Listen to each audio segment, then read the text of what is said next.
Edi Rama i jep dorëheqjen. Gjatë gjithë këtyre viteve i është shprehur se përgjegjësia është individuale, por Belinda Baukut i dhe mbrojtje kolektive. Tashmë që gjykata e posaçme vendosi ta bezuar nga detyra, është provuar plotësisht se ti nuk ushtrove detyrën tënde për ta shkarkuar. Për këtë arsye, përgjegjësia jote është personale e për këtë arsye ti sot duhet japësh dorëheqjen. Vendi duhet përmes një qeverie tranzitore të shkojë në zgjedhje të parakohshme e për të zhvilluar për herë të parë zgjedhje të lira dhe të ndershme. Edi Rama i jep dorëheqjen. Gjatë gjithë këtyre viteve i është shprehur se përgjegjësia është individuale, por Belinda Baukut i dhe mbrojtje kolektive.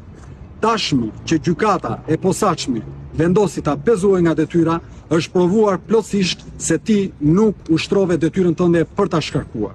Për këtë arsye, përgjegjësia jote është personale e për këtë arsye ti sot duhet japësh dorëheqjen. Vendi duhet përmes një qeverie tranzitore të shkojë në zgjedhje të parakohshme e për të zhvilluar për herë të parë zgjedhje të lira dhe të ndershme.